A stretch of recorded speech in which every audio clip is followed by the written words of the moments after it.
বৰ ভূঁইকঁপে আকৌ কঁপাব নেকি অসমক?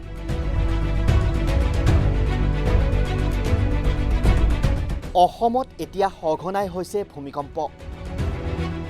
ভূমিকম্পৰ আতংকই নিদ্ৰা হৰিছে ৰাইজৰ। কংক্ৰিটৰ মহানগৰীত বৃদ্ধি পাইছে শংকা। একেদৰে শংকিত হৈছে অসমৰ বিভিন্ন প্ৰান্তৰ জনতা। এনে সময়ত আপুনি দুৰ্বল অট্টালিকাত বাস কৰি আছে নেকি? ভূমিকম্পৰ সময়ত আপুনি থকা ঘৰটোক লৈ আপুনি চিন্তিত নেকি? এনে সময়ত ভূমিকম্পপ্ৰৱণ অসমৰ ৰাইজক কাৰিকৰীভাৱে সকাহ দি আছে গুৱাহাটীৰ দুজন যুৱকে। নতুন প্ৰযুক্তিৰ ব্যৱহাৰেৰে ভূমিকম্পৰ ক্ষয়ক্ষতি কমোৱাৰ চেষ্টা চলাইছে যুৱকদ্বয়ে। নৰ্থ ইষ্ট নাওৰ সৈতে আছুতীয়া সাক্ষাৎকাৰত কি ক'লে দুই উদ্যোগী যুৱকে।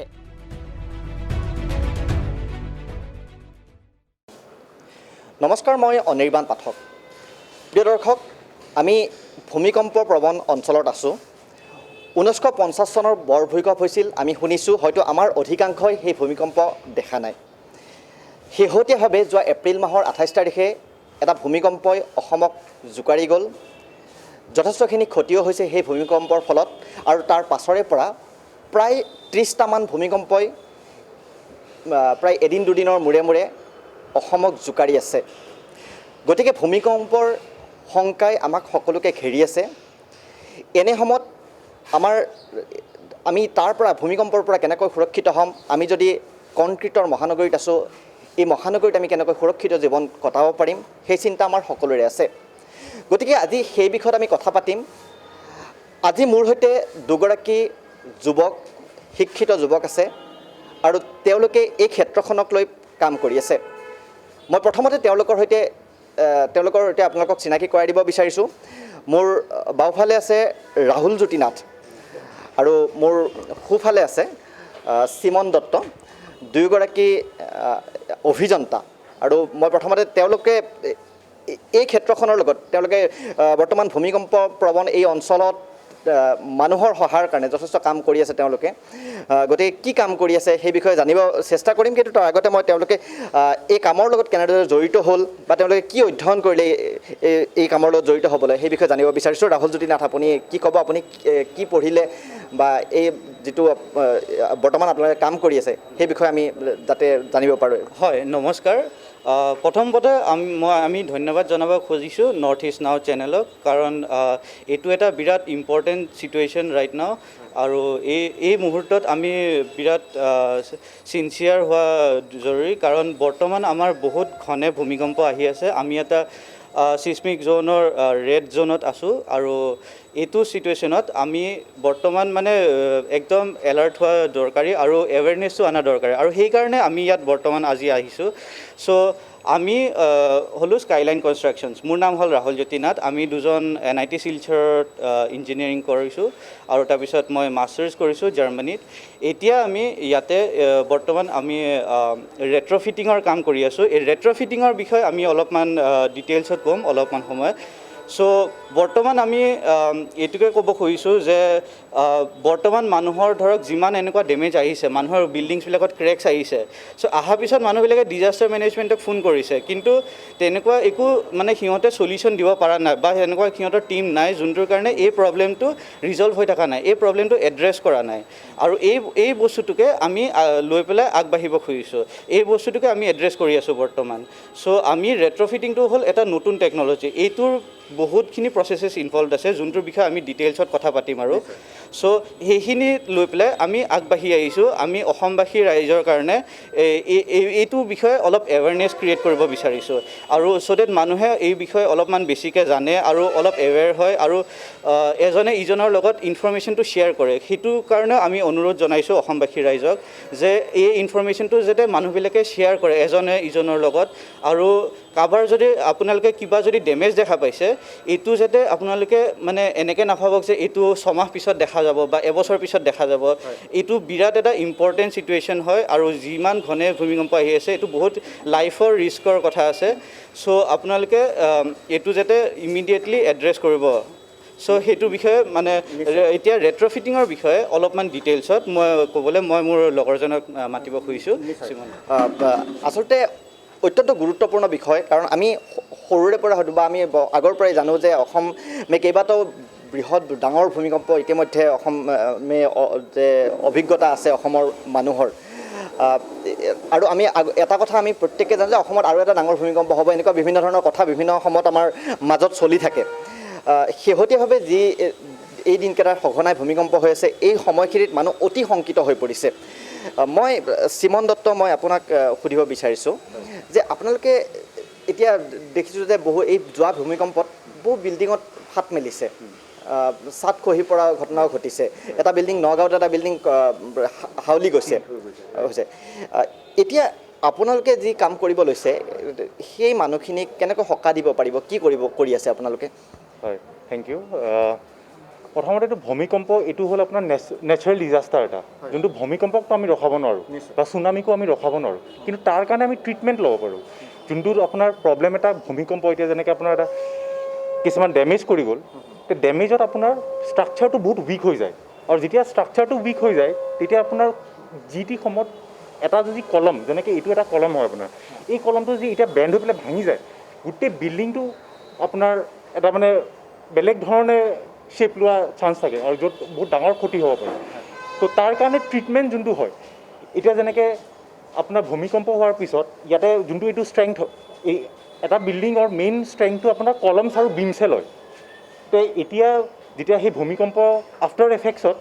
ষ্ট্ৰেংথটো কমি যায় তো কমি যোৱাৰ সময়ত কি হয় যে সেইটো এনি টাইম সেই বিল্ডিংটো টিল্ট হৈ যোনটো আপুনি ক'লে নগাঁৱৰ এই বিল্ডিংটো ধৰা তেৰা হৈ গৈছে বা ডিফ্লেক্ট হৈ গৈছে সেনেকুৱা এফেক্ট কিছুমান হ'ব পাৰে বা ডাইৰেক্ট পৰি যাব পাৰে আৰু এই বিল্ডিংটো যেতিয়া পৰি যায় ওচৰে পাঁজৰে বিল্ডিংবিলাকতো আপোনাৰ এটা ডাঙৰ ক্ষতি এটা এয়া কৰিব তো তাৰ কাৰণে এইটো যাতে ষ্ট্ৰেংথটো আকৌ আমি সেই ৰিগেইন কৰি দিব পৰা যায় বা যোনটো এইটোতো অল্ড ষ্ট্ৰাকচাৰ এটা তো সেই ষ্ট্ৰেংথটো আকৌ যাতে নিউ ষ্ট্ৰাকচাৰৰ নিচিনা এটা মানে সেই ষ্ট্ৰেংথটো তাতে ইহঁতি ৰিগেইন কৰি ল'ব পৰা যায় তো তাৰ আমি বেচিকেলি ট্ৰিটমেণ্ট কিছুমান দিওঁ আৰু প্ৰব্লেমটো কি হয় যে এইবোৰ আপোনাৰ মেটেৰিয়েল এইটো RCC ষ্ট্ৰাকচাৰ হয় ইয়াৰ ভিতৰত আপোনাৰ ষ্টীল আছে আৰু বাহিৰত আপোনাৰ কংক্ৰিট আছে RCC ষ্ট্ৰাকচাৰত এতিয়া যেতিয়া ষ্ট্ৰেংথটো কমি যায় ছাপ'জ এতিয়া ইয়াতে ক্ৰেক এটা আহি গ'ল আৰু সেই ক্ৰেকটো আপোনাৰ ভিতৰত কিমানখিনি ডেমেজ হৈ আছে সেইটো আপুনিও দেখা নাপায় কাৰণ এইটো ভিজিবল নহয় নেকেড আইজেদি তো আমি কি কৰোঁ সেই ক্ৰেকবিলাক আপোনাৰ ভাঙি চাওঁ যেনেকৈ এইটো আপুনি চাব পাৰে হয় নিশ্চয় ইয়াতে আপোনাৰ কিছুমান হেয়াৰ লাইন ষ্ট্ৰাকচাৰ মানে ক্ৰেক কিছুমান আছিলে এতিয়া আমি ভাঙি গৈ আছোঁ ভাঙোতে কি হৈছে কিছুমান আপোনাৰ কংক্ৰিটৰ বাখলাও কিছুমান ওলাই আহি আছে অলপ ডেমেজ হৈ গৈছে ভিতৰত তাৰমানে ডেমেজ আছিলে যোনটো আমি বাহিৰৰ পৰা দেখা নাছিলোঁ কিন্তু এতিয়া ভাঙোতে গম পাই আছোঁ যে সেইটো আৰু মানে চিভিয়াৰ ডেমেজ কিছুমান হৈ আছিলে এতিয়া এইখিনিৰ ভিতৰত আৰু কিছুমান আপোনাৰ ক্ৰেক কিছুমান থাকিব পাৰে যোনটো আমি এতিয়া দেখা পাই থকা নাই তো এতিয়াতো মই গোটেই খুঁটাটো ভাঙি দিয়া বা গোটেই কলমটো ভাঙি দিয়া সেইটো ফিজিবল নহ'ব গোটেই বিল্ডিংটো এটা লোড লৈ আছে এই খুঁটাটোৱে তেতিয়া আমি কি কৰোঁ যোনবিলাক ভিতৰত এই ক্ৰেকবিলাক অহাৰ মেইন মানে কজ হয় ৱৰ্কমেনশ্বিপত কেতিয়াবা হয় যেতিয়া বিল্ডিংটো মানে নতুন কনষ্ট্ৰাকশ্যন হয় তেতিয়া ৱৰ্কমেনশ্বিপত আমি কংক্ৰিটটো ভালকৈ মানে মিক্সিং কৰিব লাগে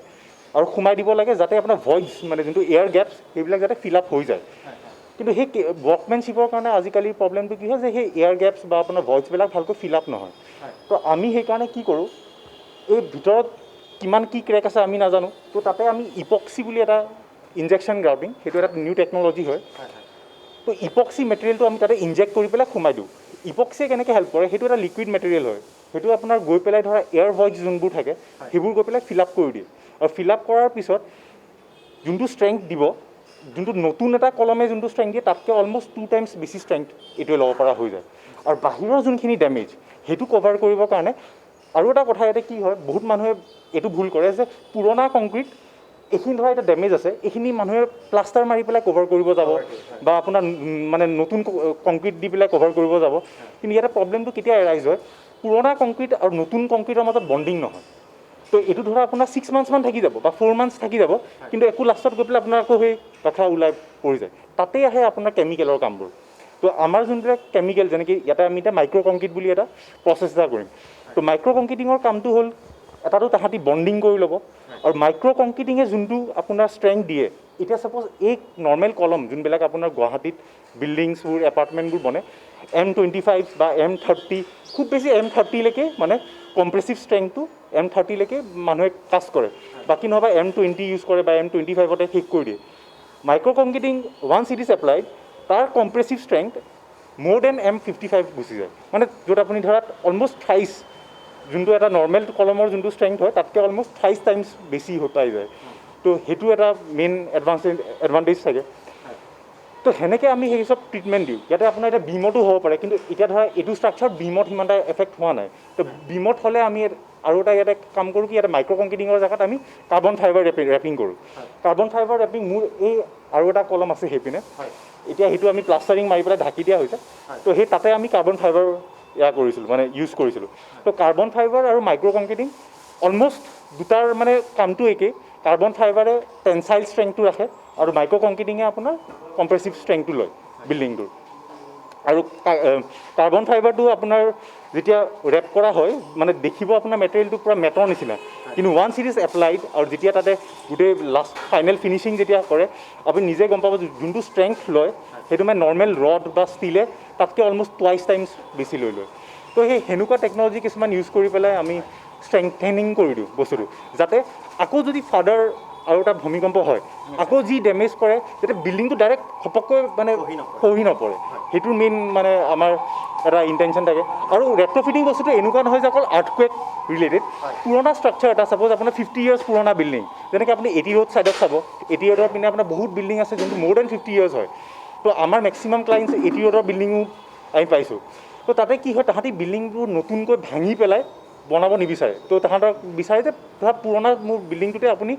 টেকন'লজি ইউজ কৰি পেলাই পূৰা একদম নতুন বিল্ডিঙৰ নিচিনা ষ্ট্ৰেংথ আনি দিয়ক। আৰু উইথ টাইম মানে আপোনাৰ ষ্ট্ৰেংথবিলাক কমি কমি গৈও থাকে। এয়া ধৰা পানীৰ লিকেজৰ কাৰণেই হয় বা সেই বৰষুণৰ এক্সপ'জাৰৰ কাৰণেও হয়। তো তাতে সেই এই চব টেকন'লজি আমি ইউজ কৰি পেলাই আপোনাৰ পুৰণা বিল্ডিং এটাও নাভাঙাকৈ, উইদাউট ডেমেজিং ডেট বিল্ডিং অৰ উইদাউট ডিমলিশ্যন, আমি আকৌ সেই মানে যোনটো নৰ্মেলি এটা নতুন ষ্ট্ৰাকচাৰ হয় তাতকৈ অলমষ্ট টুৱাইছ থ্ৰাইছ টাইমছৰ ষ্ট্ৰেংথ আনি দিব পাৰোঁ এইটো টেকন'লজি। ধন্যবাদ। মই দৰ্শকসকলক এইখিনিতে আৰু এটা কথা ক'ব বিচাৰিছোঁ। বৰ্তমান মই আছোঁ বেলতলাৰ, গুৱাহাটীৰ বেলতলাৰ ছাৰ্ভে অঞ্চলত, আৰু ইয়াতে এটা পুৰণি এপাৰ্টমেণ্ট, এটা বিল্ডিঙত তেওঁলোকে কাম কৰি আছে। স্কাইলাইন কনষ্ট্ৰাকশ্যনৰ ফালৰ পৰা তেওঁলোকে এইদৰে কাম কৰি আছে। মই ৰাহুলৰ ওচৰলৈ মই পুনৰ এবাৰ আহিছোঁ। এতিয়া নতুন নতুন ঘৰ আমি নিৰ্মাণ কৰি আছোঁ, গাঁৱে ভূঞে সকলোতে নতুন নতুন ঘৰ নিৰ্মাণ কৰি আছে। আগতে যিখিনি নিৰ্মাণ হৈ গ'ল, এটা সময়ত হয়তো কিমানখিনি তেওঁলোকে যিবিলাক কাৰিকৰী দিশসমূহ চাই নিৰ্মাণ কৰিছিল সেইটো আমি ক'ব নোৱাৰিম। কিন্তু এতিয়া আপোনালোকৰ ফালৰ পৰা আপুনি কি ক'ব বিচাৰে যে নতুনকৈ যেতিয়া এটা নিৰ্মাণ কৰিবলগীয়া হয় ঘৰ এটা, অসমৰ দৰে এটা ভূমিকম্প প্ৰৱণ অঞ্চলত কেনেকৈ নিৰ্মাণ কৰা উচিত বা কি ক'ব বিচাৰে সাধাৰণ জনতাৰ প্ৰতি? চ' ইয়াতে প্ৰথম কথা আহি যায় আমাৰ ৱৰ্কমেনশ্বিপৰ কোৱালিটিৰ ওপৰত। কাৰণ আমাৰ ৰুলছ এণ্ড ৰেগুলেশ্যনছ বনাই থোৱা আছে, পলিচিছ বনাই থোৱা আছে, সেইখিনি ফ'ল' কৰি পেলাই মানে কাৰেক্টলি টু দ্য পইণ্ট যদি ৱৰ্কমেনশ্বিপ ভাল কোৱালিটিৰ হয় তেনেহ'লে বিল্ডিংটো মানে কাৰেক্টলি বনা হয়। চ' তাতে আপোনাৰ ষ্ট্ৰেংথৰ কোনো প্ৰব্লেম নাহে। তাৰপিছত নেক্সট কথাটো মই ক'ব খুজিছোঁ যে সেইটো নতুন বিল্ডিঙৰ হৈ গ'ল। এতিয়া পুৰণা বিল্ডিংবিলাকত যদি মানুহবিলাকে ধৰক ডেমেজ তথাপিও দেখা নাই, কিন্তু সিহঁতৰ অলপ সময় হৈ গ'ল বিল্ডিংটোৰ এক্সিষ্ট কৰা, আৰু এতিয়া সিহঁতে যদি মানে ডাউট কৰিছে যে ইমান ভূমিকম্প আহি আছে, আমাৰ বিল্ডিংটো বাৰু ষ্ট্ৰং এনাফ হয়নে নাই, তেতিয়াহ'লে সেইটোৰ কাৰণে আমাৰ ষ্ট্ৰেংথ টেষ্টিঙৰ উপায় আছে, যে ষ্ট্ৰেংথ টেষ্টিং দি পেলাই আমি বিল্ডিংটোৰ কোৱালিটিটো কৈ দিব পাৰিম যে সেই বিল্ডিংটোৱে কিমান লোড ল'ব পাৰিছে, সেইটো নতুন বিল্ডিঙৰ এটাৰ পৰা কিমান কম হৈ গৈছে ষ্ট্ৰেংথটো, সেই বস্তুটো সেইটো কাৰণে বিভিন্ন ধৰণৰ বেলেগ 2-3টা টেষ্ট আছে। সেইটোৱে কিছুমানে আপোনাৰ কম্প্ৰেছিভ ষ্ট্ৰেংথটো কয়, কিছুমানে টেনচাইল ষ্ট্ৰেংথটো কয়। চ' সেইটোৰ পৰা আমি গম পাম যে এই বিল্ডিংটো কিমান ছেফ হয়। নেক্সট আৰ্থকুৱেকটো যেতিয়া আহিব তেতিয়া সেই বিল্ডিংটোৱে কিমানখিনি লেভেললৈ প্ৰবাবিলিটি আছে যে সেই বিল্ডিংটোৱে সেইটো ছাষ্টেইন কৰিব পাৰিব, সেইটো মানে টেকেল কৰিব পাৰিব। আৰু সেইটো এটা বিৰাট এটা ইম্পৰ্টেণ্ট ফেক্টৰ হয় বৰ্তমান, কাৰণ এইকেইদিন আমি নিজেও ন'টিছ কৰি আছোঁ যে বহুত ঘনে আহি আছে ভূমিকম্প। ৰিচেণ্টলি আমাৰ বহুত ডাঙৰ এটা ভূমিকম্প আহি গ'ল, আৰু তাৰপিছত আফটাৰ শ্বক্স আহিয়ে আছে। এতিয়ালৈকে মানে আমি বহুত ফ্ৰিকুৱেণ্টলি ভূমিকম্প দেখা পায়ে আছোঁ। গতিকে এইটো যাতে অসমবাসী ৰাইজে এইটো অলপ চিৰিয়াছলি লয় আৰু আপুনি যদি কিবাও যদি ডেমেজ দেখিছে কলমছ আৰু বিমছত মোৰ লগৰজনে যেনেকৈ ক'লে যে আপোনাৰ ৱালছে বা স্লেবছে আপোনাৰ ৱেইটটো নলয় বিল্ডিঙৰ চ' তাতে যদি ক্ৰেকছ আহিছে তেনেহ'লে আপোনালোকে বেলেগ মানে ইমান ইম্পৰ্টেণ্ট নিদিলেও হ'ব কাৰণ ৱালছ আৰু স্লেবছে আপোনাৰ ৱেইটটো লোৱা নাই কিন্তু কলমছ আৰু বিমছত এইটো কলম হ'ল এইটো বিম হয় চ' কলমছ আৰু বিমছত যদি আপুনি অলপ হ'লেও মানে ক্ৰেকছ দেখিছে তেনেহ'লে এইটো একদম চিৰিয়াছলি লওক কাৰণ এইটোৱে আপোনাৰ গোটেই বিল্ডিংটোৰ কোৱালিটিটো এফেক্ট কৰিব আৰু এইটো যদি আপুনি লগে লগে এড্ৰেছ নকৰে এই ক্ৰেকটো ভিতৰে বাঢ়ি গৈ থাকিব এই ডেমেজটো বাঢ়ি গৈ থাকিব এণ্ড অ'ভাৰ টাইম এসময়ত গৈ পেলাই আপোনাৰ যদি এইটো এড্ৰেছ নকৰে এসময়ত গৈ আপুনি বিল্ডিংটো ভাঙিবলগীয়া হৈ যাব পাৰে মানে সিমান যদি ডেমেজ হৈ যায় গতিকে এইটো মই এইটোৱে অনুৰোধ জনাইছোঁ ৰাইজক যে এইটো মানুহবিলাকে যাতে এইটো অলপ চিৰিয়াছলি লয় আৰু এই টেষ্টিংটো কৰাই লয় মানুহবিলাকে নিজৰ যোনটো ঘৰত আছে কাৰণ ঘৰত মানুহে বৰ্তমান এতিয়া লকডাউন পিৰিয়ড চলি আছে মানুহে বেছিভাগ মানুহে ঘৰতে আছে আৰু যিহেতু আমি ঘৰতে আছোঁ ঘৰত ছেফ থকাটো বেছি দৰকাৰ গতিকে এইটো যাতে মানুহবিলাকে ইনফৰমেশ্যনটো শ্বেয়াৰ কৰে মানুহবিলাকে এজনে ইজনক কয় যে এনেকুৱা প্ৰচিডিউৰ এক্সিষ্ট কৰে বৰ্তমান এইটো এৱেৰনেছটো দৰকাৰ কাৰণ বেছিভাগ মানুহে এতিয়া গমেই নাপায় যে এইটোৰ কাৰণে কেনেকৈ এড্ৰেছ কৰিব পাৰে মানুহবিলাকে গৈ পেলাই ধৰক ৰাস্তাৰ মিস্ত্ৰী এটাক গৈ পেলাই সুধিবগৈ যে এইটো কি কৰা যায় বা লাগিলে তাতে গৈ প্লাষ্টাৰ মাৰি দিব কিন্তু এইটো যে ভুল প্ৰচিডিউৰ এইটোৱে আপোনাৰ প্ৰব্লেমটো এড্ৰেছ নকৰে এইটোৱে হ'ব পাৰে আপোনাৰ দেখাত ঠিক কৰি দিব কিন্তু ভিতৰে যে এইটো ষ্ট্ৰেংথটো কমি গৈ থাকিব এইটো ডেমেজটো হৈ গৈ থাকিব সেইটো মানুহবিলাকে গম পোৱাটো অতি দৰকাৰ হয় সেইটোৱে মই ক'ব খুজিছোঁ নিশ্চয় মই এতিয়া শেষত অলপ কিছু ব্যক্তিগত কথালৈ আহোঁ আপোনালোকে যিটো স্কাইলাইন কনষ্ট্ৰাকশ্যন আপোনালোকে নিজে হয়তো জন্ম দিলে হয় যদি আপোনালোকে চাওক NITৰ পৰা আপোনালোক NIT শিলচৰৰ পৰা পাছ আউট আৰু ৰাহুল জাৰ্মানীলৈ গ'ল জাৰ্মানীত পঢ়ি আহিলে মাষ্টাৰ্ছ কৰি আহিলে তাৰপাছত আপোনালোকে অসমত কাম কৰাৰ ইচ্ছা কৰিলে কিয় কৰিলে বা কেনেকৈ আগবাঢ়িব বিচাৰিছে কি ক'ব হয় মই NIT শিলচৰৰ পৰা ফাৰ্ষ্ট প্লেচমেণ্ট পাইছিলোঁ বেংগলোৰত কনষ্ট্ৰাকশ্যনতে আছিলোঁ তাৰপিছত বেংগলোৰত অলম'ষ্ট 1.5 years কাম কৰিলোঁ কৰি পেলাই আকৌ দিল্লী মুভ কৰিলোঁ দিল্লীটো আপোনাৰ 3 years মান থাকি পেলাই আপোনাৰ এতিয়া মানে এই ৰেট্ৰ'ফিটিং যোনটো কনচেপ্ট যিহেতুকে মই কনষ্ট্ৰাকশ্যন লাইনতে আছিলোঁ কনষ্ট্ৰাকশ্যনতো নৰ্মেল কনষ্ট্ৰাকশ্যন ধৰা বহুত মানে আপোনাৰ কোম্পেনীজ আছে সৰু সুৰা স্কেলৰ পৰা লৈ পেলাই ডাঙৰ স্কেললৈকে বহুত ডাঙৰ কোম্পেনী আছে কিন্তু এই যোনটো প্ৰচেছ মানে এই আপোনাৰ আফটাৰ পষ্ট কনষ্ট্ৰাকশ্যনটো হৈ গ'ল কনষ্ট্ৰাকশ্যনৰ পিছতো যে কিছুমান প্ৰব্লেম আহে যেনেকৈ মানুহৰ কিছুমান আপোনাৰ বেমাৰ হয় সেনেকৈ বিল্ডিঙৰো কিছুমান বেমাৰ আহে তো সেইটো এড্ৰেছ কৰিবৰ কাৰণে মানে ৱৰ্ল্ডত এই টপিকটো ৰেট্ৰ'ফিটিংটো বহুত নিউ টপিক হয় এইটো বেছি পুৰণা নহয় ধৰা 10 years আগৰ পৰা জাষ্ট ষ্টাৰ্ট হৈছে এতিয়া মানুহবিলাক এৱেৰ হৈছে কিন্তু এছামত ধৰা তথাপিতো মানুহবিলাক হোৱা নাছিলে বা এতিয়া তথাপিতো এই আপোনাৰ আৰ্থকুৱেক হোৱাৰ পিছত অলপ মানে হ'ল তো আমি যিহেতুকে এইটো নতুন টেকন'লজি বা নতুন বস্তু এটা হয় আৰু এইটো বহুত ইম্পৰ্টেণ্ট হয় আমাৰ মানে পষ্ট কনষ্ট্ৰাকশ্যন যোনটো ডক্টৰ বুলিয়ে ক'ব পাৰে মানে বিল্ডিঙৰ ডক্টৰ তো হয় তো আপোনাৰ সেইটো এড্ৰেছ কৰিবৰ কাৰণে যিহেতুকে মানে কোনো সেনেকুৱা এয়া নাই মানে অৰ্গেনাইজেশ্যন নাছিলে তো আমি ভাবিলোঁ যে এইটো নিউ ইনিচিয়েটিভ এটা আৰু সদায় আমি ইন'ভেশ্যন বা নতুন প্ৰব্লেমছ লৈ পেলাই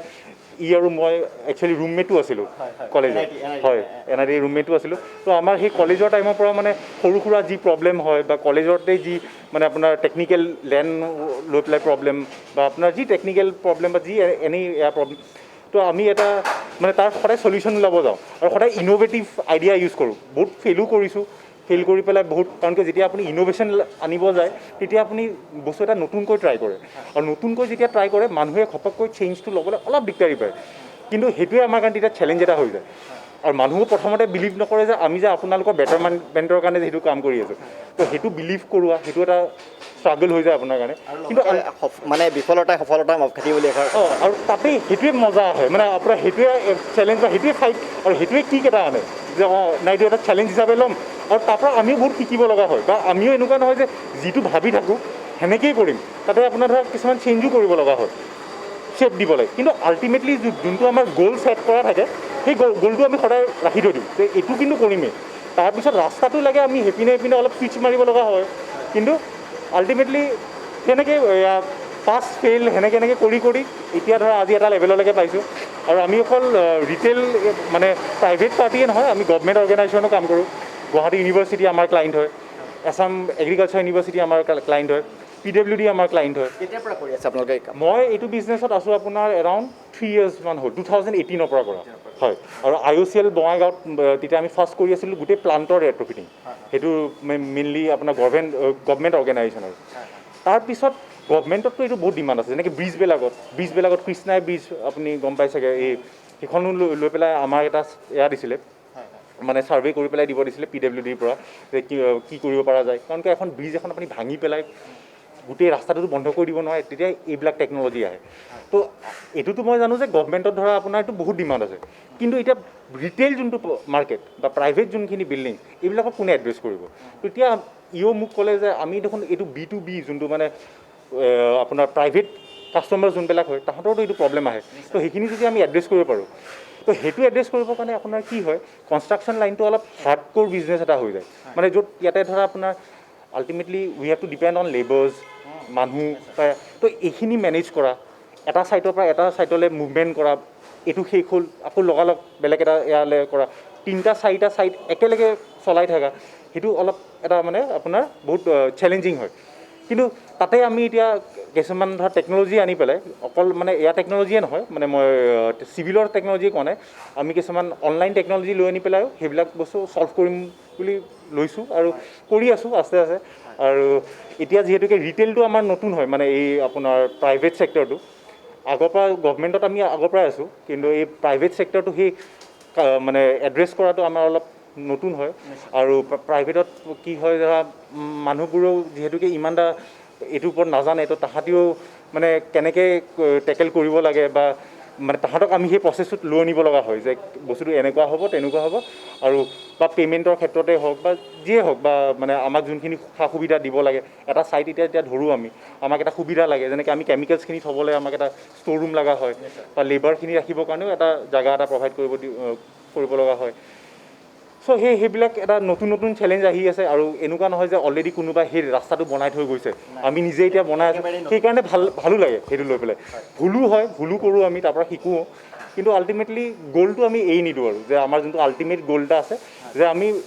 আৰু যিহেতুকে আমি ধৰিছোঁ প্ৰাইভেট ছেক্টৰটো B2B বা ৰিটেইল মাৰ্কেটটো, সেইটো এৰি নিদিওঁ। যিমানেই প্ৰব্লেম ফেচ নহওক, লাগে প্ৰথমতে লছতে যাওঁ বা যিয়ে হওক, আল্টিমেটলি আমি ছাৰ্ভিচ এটা কৰি আছোঁ মানুহৰ কাৰণে, আৰু যেতিয়া তাহাঁতৰ পৰা মানে ভাল ফিডবেক এটা পাওঁ, সেইটোৱে আমাক আপোনাৰ ফিউচাৰত গৈ থাকিবৰ কাৰণে ইজি কৰি দিয়ে। মই আপোনালোক দুয়োগৰাকীকে ধন্যবাদ জনাইছোঁ এই সময়খিনি দিয়াৰ বাবে, আৰু লগতে শুভেচ্ছা জনাইছোঁ, এটা সুন্দৰ কাম আপোনালোকে হাতত লৈছে, যিটো অসমৰ মানুহৰ কাৰণে অত্যন্ত দৰকাৰী, আৰু গতিকে আপোনালোকে আগবাঢ়ি যাব বুলি আৰু আশা কৰিছোঁ। আমাৰ ফালৰ পৰা শুভেচ্ছা জনাইছোঁ। প্ৰিয় দৰ্শক, এয়া ৰাহুল জ্যোতি নাথ আৰু চিমন দত্ত, তেওঁলোকে দুয়োগৰাকী অসমীয়া যুৱক, আৰু হয়তো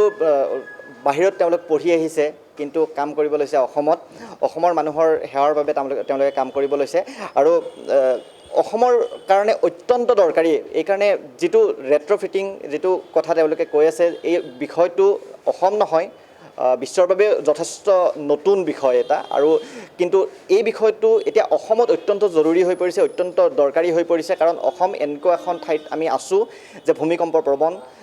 ইতিমধ্যে বহুকেইটা ভূমিকম্প হৈ গৈছে, আমি কৈছোঁৱে, আৰু আগলৈ হয়তো হৈ থাকিব ভূমিকম্প, আমি ভূমিকম্পক ৰখাব নোৱাৰোঁ। গতিকে আমি সজাগ হ'ব লাগিব, সচেতন হ'ব লাগিব, আৰু আমি ভূমিকম্পৰ সৈতে মোকাবিলা কৰিবলৈ নিজে সাজু হ'ব লাগিব। গতিকে এই অনুষ্ঠানটো চাই নিশ্চয়কৈ আপোনালোকে উপকৃত হ'ব বুলি আমি আশা কৰিছোঁ, আৰু আজিৰ এই অনুষ্ঠানৰ পৰা পাৰ্থপ্ৰতিম বৰদলৈৰ সৈতে মই অনিৰ্বাণ পাঠকে ইমানতে বিদায় লৈছোঁ। নমস্কাৰ।